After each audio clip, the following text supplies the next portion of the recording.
Olá, família! Hoje nós vamos estudar aqui Hebreus, capítulo 12, do versículo 5 ao versículo 17. Começando aqui no 5, diz assim: E já vos esqueceste da exortação que, como filhos, discorri convosco? Filho meu, não desprezeis a correção do Senhor. Não desanimeis quando por eles fores repreendido. Bom, aqui, né, o autor já começa chamando a atenção que as pessoas se esquecem da correção do Senhor. No momento de aflição e de dificuldade, às vezes não recorre ao Senhor. Pelo contrário, às vezes pensa que está sendo abandonado por Deus. Quando as adversidades, se vier como correção, na verdade é para nos corrigir no caminho, para voltarmos à presença de Deus. Aqui a gente vê uma clara citação do Velho Testamento, né? Provérbios capítulo 3, do versículo 11 ao 12, né? São essas palavras aqui que o autor está citando. Depois a gente também vê isso lá em Apocalipse 3, versículo 19, falando sobre essa correção, né? Que o Senhor dá aqui. Versículo 6 ele diz: Porque o Senhor corrige a quem ama e açoita a qualquer que recebe por filho. Né? Então, é completamente equivocado achar que por causa que nós estamos sofrendo seria um abandono de Deus. Pelo contrário, quando ele está nos corrigindo, ele está demonstrando o seu amor. Ele corrige aquele que é seu filho. Né? Aquele que ele larga de mão é porque não tem jeito mais. Então a correção, na verdade, é algo para nós nos alegrar, porque o Senhor está preocupado conosco, tá bom? Então ele açoita ali os seus filhos, ele vai dando vários exemplos aqui, ó. No 7, se suportais a correção, que Deus vos trata como filho, porque que filho há a quem o pai não corrija, né?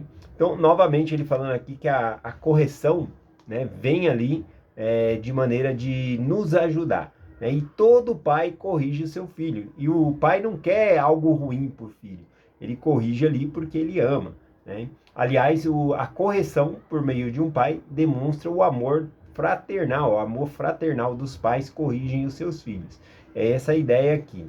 Versículo 8: Mas se estáis sem disciplina, a qual todos são feitos participantes, logo sois bastardos e não filhos, né? Então, ele fala da ausência de correção, né? Da ausência de correção, da pessoa não corrigir os filhos. Isso seria não amar os filhos, não estar tratando essa pessoa como filho. Aqui, versículo 9. Também, na verdade, tivemos nossos pais segundo a carne, para nos corrigir, e reverenciamos, não nos sujeitemos muito mais ao Pai dos Espíritos, para que vivemos, porque aquele que, na verdade, por um pouco de tempo, nos corrige, como bem lhe parecia, porém este, para nosso proveito, para sermos participantes da sua santidade. Bom, então aqui ele dá o exemplo de pais terrenos, né? Pais terrenos aqui que corrige os seus filhos aqui, porque ele quer bem. E nós reverenciamos os nossos pais, amamos nossos pais. Aqui no versículo 10 também, fala que ele nos corrige como lhe parecia bem, né? Isso está falando também dos defeitos de nossos pais, e nós mesmos, né, como pais, também somos cheios de imperfeições. Então a gente corrige muitas vezes os nossos filhos ali de acordo com nossa crença, com acordo com aquele crivo que nós temos do que é certo, o que é errado, e às vezes a gente pesa demais na medida do castigo, né? Então aqui não está falando que a correção do pai ela é certa, mas que o pai corrige como acha que está certo, né? Mas a correção de Deus, sim, a correção de Deus ela é justa, né? Inclusive, ele fala que a correção dos pais, para essa vida, é passageiro, né? Mas a correção de Deus é para que nós nos tornemos santos, nos tornamos pessoas irrepreensíveis aí, tá bom? Então, esse exemplo aqui também é maravilhoso. Versículo 11. Na verdade, toda correção ao presente não parece ser causa de alegria, senão de tristeza, mas depois produz um fruto pacífico de justiça aos exercitados por ela. Então, muitas vezes, quando o que é essa correção, né? Primeiramente, né? Quando fala dos pais corrigir os filhos ali nos versículos acima, né? No Velho Testamento, isso realmente significava alguns castigos físicos, né? Eles batiam, né? Eu já apanhei da minha mãe, na verdade, todos os meus irmãos apanharam de minha mãe, né? E minha mãe usava ali a varinha de goiaba, né? A varinha de goiaba, ela dobra, mas não quebra, né? Então fica uma marquinha nas pernas ali. Mas eu nunca deixei de amar minha mãe por causa das marquinhas na perna ali, né? E pelo contrário, o fato de eu ter chateado ela me magoava mais do que o fato de eu ter apanhado, tá bom? Então, também, uma outra coisa também, né? Hoje em dia, a pedagogia, a psicologia, eles condenam veemente, né, o castigo corporal. Existem leis aí, né, da, de, de não bater nos filhos e coisa assim, né? Lei da palmada, tem várias leis aí que protegem os filhos, tá bom? Aí nesse caso. Bom, às vezes parece. É uma lei que serve principalmente para quem espanca, não é para espancar o filho, né? Também eu não estou aqui dizendo que pode bater aí que. Ó, eu, por exemplo, como pai, eu nunca encostei a mão na minha filha, nunca dei uma chinelada, nunca bati nela, tá bom? Sempre usei outros métodos de correção, né? Mas também não estou jogando fora o método que minha mãe usou, tá bom? E também não vou condená-la pelo que ela fez, tá bom? Mas uma pergunta, né? Só para vocês refletirem. Os filhos hoje que não apanham são melhores do que os filhos do passado? Né? Será que a falta de disciplina por meio da varinha, né, por meio da chinela, tornaram essa geração uma geração melhor do que a geração que passou, né, da geração que apanhava? Né? É uma coisa para nós refletirmos aqui, tá bom? Mas aqui, conforme diz a Escritura, cada um dos seus pais repreendia e dava o castigo conforme bem lhe parecia, né? De acordo com o que ele achava que era certo ali.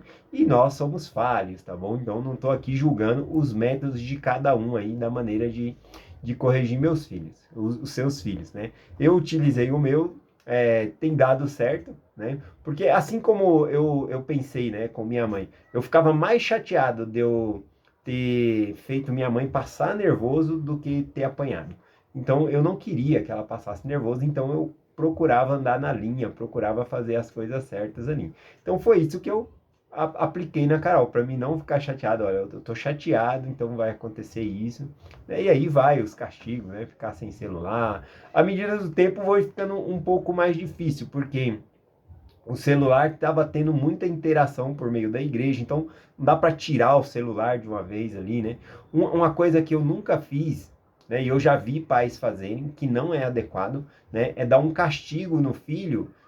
Então você não vai na igreja, você não vai na atividade, você não vai nesse acampamento por causa disso que você fez. Nunca façam isso. Você não pode repreender o seu filho ou castigá-lo privando ele das coisas de Deus. É justamente nessas experiências espirituais que eles vão se achegar mais ao Senhor, né? E eu já vi filhos, quando chega do acampamento, pedir perdão para o pai, procurar ser pessoas melhores, tá bom? E de atividades, então não proíba os filhos de ir nessas atividades, né, da igreja de maneira nenhuma, tá bom? Então esse não é um castigo adequado, não. Vamos lá, continuando aqui, o versículo 12. Porquanto, tornai a levantar as mãos cansada e os joelhos enfraquecidos. Deixa eu ver se eu pulei aqui o 11. Não lembro se eu li o 11. Na verdade, a correção presente é assim. O versículo 11 diz: Na verdade, toda correção presente não parece ser causa de alegria, senão de tristeza, mas depois produz o fruto pacífico da justiça exercitado por ela. Eu já li sim, mas eu gostaria de fazer mais um comentário sobre o versículo 11 aqui, né? Que muitas vezes aquilo que nós passamos, aparentemente, não parece fazer sentido, né? Uma doença, uma dor, um sofrimento, e muitas vezes, conforme eu falei, a gente se sente abandonado por Deus ou não vê significado naquilo na vida da pessoa. Como algumas pessoas que nós conhecemos que sofreu a vida inteira e passou desta vida para o outro lado, né? E a gente não encontra um significado, mas por que essa pessoa sofreu tanto, né? Nós não entendemos. Mas Deus, ele sabe todas as coisas, né? Nós devemos confiar no Senhor. Nós não sabemos que tipo de acordo essa pessoa tinha com Deus, né? Ao nascer aqui na Terra, qual tipo de acordo. Então nós não sabemos, na verdade. Mas o que nós sabemos é que toda provação, dificuldade que passamos é para nós melhorarmos. Mas também devo advertir que nem todas as aflições que passamos são vinda do Senhor. Tem coisa que nós mesmos causamos, né? Talvez uma dor de cabeça aí porque estourado o cartão de crédito, né? A pessoa não pode falar assim, o diabo fez isso comigo. Se você chegar e falar, o diabo fez isso comigo, fez eu gastar tudo aqui, eu tô todo endividado. Aí você pede a fatura da pessoa e fala assim, tá bom, traz a sua fatura aqui. O que o diabo gastou, eu pago. O que você gastou, aí é com você.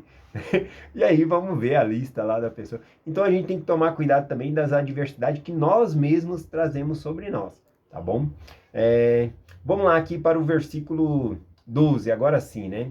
Portanto, tornai a levantar as mãos dos cansados e os joelhos enfraquecidos. Aqui, né, fala de sairmos de uma postura de desânimo, sobre nós levantarmos, né? Tá desanimado? Levanta. Também, esse versículo aqui ele é interpretado sobre você levantar outras pessoas, fortalecer os joelhos enfraquecidos, ajudar as outras pessoas também na caminhada dessa vida aqui. Visto que a gente observa aqui que a jornada cristã, se tornar membro da Igreja de Jesus Cristo, não é algo que é teologia da prosperidade, que vai dar tudo certo na sua vida, não é nada disso, né? Então, inclusive, esse tipo de pregação, às vezes, atrapalha um pouco, por conta que também tem que ser pregado sobre o pecado, sobre a pessoa mudança de vida, e assim por diante. Versículo 13. Fazeis retas as veredas dos vossos pés, para o que manquejar não desista inteiramente antes, seja cerrado, né, cortado, né? Aqui está falando sobre o nosso caminhar. A gente não pode andar cambaleando de um lado para o outro. A gente tem que corrigir nossa vida, né? Também não é adequado a gente ficar andando cambaleando, né? Um pé no evangelho, um pé no mundo e assim por diante. Versículo versículo 14.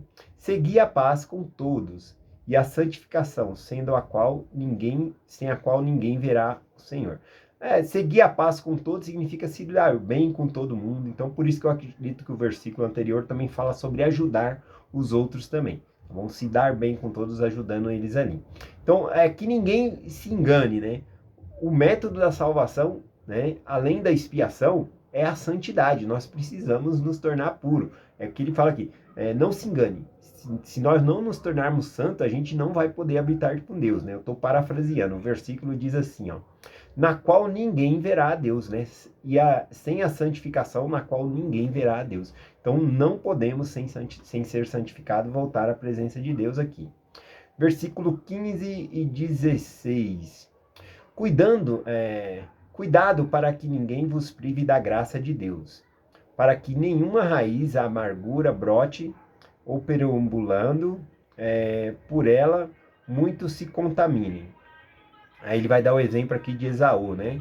Que ninguém seja fornicador, ou profano como Esaú, que por um prato de comida vendeu o seu direito de primogenitura.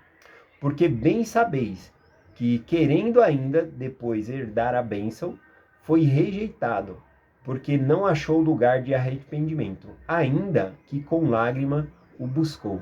Então aqui ele traz o exemplo de Esaú, né, que vendeu a sua primogenitura por um prato ali, um guisado vermelho ali, né, para Jacó, e depois, embora ele tenha se arrependido com lágrimas, a primogenitura já tinha sido dada a seu irmão e ele não achou a herança mais, tá bom? Aqui na história, né, de Esaú e Jacó, a gente vê como Jacó ele dava importância para as coisas celestiais, para as coisas de Deus, e como Esaú desprezava, apesar de ser o primogênito, ele desprezava as coisas de Deus, né? Um dos exemplos era os casamentos dali, né? Jacó ele vai buscar alguém de dentro do convênio para se casar. Já o Esaú, ele pega duas estrangeiras e se casa, né? A qual a mãe, né? A mãe dela, a Rebeca, diz, né? Que eram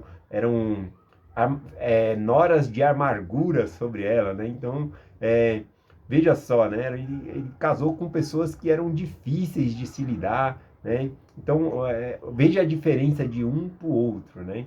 Então, trocar aqui, inclusive não ser profano, como Esaú aqui, significa trocar coisas sagradas por aquilo que é passageiro, né? Ou seja, ele comeu ali a comida, o prato de aquele guisado vermelho ali, aquela comida, mas depois aquilo passou, né? Passou e ele perdeu uma bênção que era para a eternidade, tá bom? E aí, chorando depois, ele não achou arrependimento. Aqui simboliza para nós que nós temos tempo nessa terra aqui. Depois que passou, né, esse é o tempo de nós prepararmos para voltar com Deus. Então depois, se você se arrepender, vai adiantar do quê? Você tem que fazer as obras aqui, se arrepender aqui, fazer as coisas aqui. Tem um versículo aqui que eu não li, deixa eu ver se eu acho ele aqui, que é lá do livro de Mórmon. Eu queria fazer um comentário. Foi bem no versículo 11 aqui. Eu vou ler o versículo 11 e aí eu faço o comentário no livro de Mórmon. Aí eu finalizo aqui a mensagem. E na verdade, toda a correção ao presente não parece ser causa de alegria, senão de tristeza, mas depois produz frutos pacíficos de justiça aos exercitados por ela. Eu fiz um comentário sobre esse, mas o comentário que eu quero fazer sobre o livro de Mórmon, né, é que nem toda correção, ou seja, nem toda pessoa precisa ser corrigido para melhorar. A correção nós temos que encarar como algo divino, né, que é bom para nós melhorarmos. Mas nem sempre é necessário você ser corrigido para você melhorar. Tem pessoas que andam bem no evangelho, né? Não precisa cair para levantar, né? Ou vai melhorando de pouco em pouco. É melhor eu ler o versículo aqui que fica mais fácil de entender. Fica em Alma, capítulo 32, do versículo 13 em diante, né? Ele ensina assim: Agora, porque fostes compelido a ser humildes, benditos sois. Porque o homem às vezes é compelido a humilhar-se e procura arrependimento. O humilhar-se aqui significa as provações que eles passaram, né? E no caso desses aqui, eles eram pobres, e a pobreza deles fez com que eles se tornassem humildes, tá bom? E aí é essa referência aqui, né? E ele continua aqui, que por conta da pobreza eles humilharam-se, né? Se arrependeram ali, buscaram ao Senhor. E certamente quem se arrepende encontrará misericórdia. Então veja que mesmo quando a pessoa é compelido a arrepender, esse arrependimento é válido, né? Eu me arrependi porque eu sofri, né? Não foi porque eu amo a Deus, mas porque eu sofri. Ainda assim é válido, tá bom? É válido. E depois, ao viver o evangelho, você vai encontrar esse amor em Deus também. Quem encontrar misericórdia, perseverar até o fim, será salvo. Ele continua. E agora, como vos disse, que por ter sido compelido a ser humildes, fostes abençoados. Se não vos parece que serão mais abençoados, e não vos parece que serão muito mais abençoados os que verdadeiramente se humilham por causa da palavra? Então veja que existe o arrependimento não somente por conta da aflição, mas por conta da palavra de Deus, né? Às vezes você está em seus pecados, nas coisas que você precisa mudar, e um discurso ou uma palavra como essa que você está ouvindo vai despertar em você: nossa, eu preciso mudar. E a palavra despertou isso em você, o Espírito Santo despertou isso em você. Não é que você começou a sofrer e agora você ia mudar, não. Você prestou atenção na palavra, na advertência do Espírito Santo, e agora, não, eu vou mudar, eu vou corrigir isso na minha vida, eu vou parar com esses pecados aqui, eu vou melhorar. Então veja que a santificação não é somente por meio do castigo, por meio das aflições, né, da correção do Senhor. Finalizando, ele diz aqui: sim, aquele que verdadeiramente se humilhar e se arrepender de seus pecados e perseverar até o fim, esse será abençoado, sim. Será muito mais abençoado aquele que não é compelido a humilhar-se devido à sua extrema pobreza, né? No caso ali, a pobreza que eles estavam passando era muito aflição e fez com que eles se arrependeram. Mas ele fala que muito mais abençoados são aqueles que se humilham perante o Senhor, que buscam ao Senhor, e não seja por conta de uma aflição que está passando, ou seja, por conta da palavra, por conta de buscar a Deus, né? Realmente buscando o arrependimento. É essa a mensagem que eu compartilho com vocês hoje, em nome de Jesus Cristo. Amém. Até amanhã.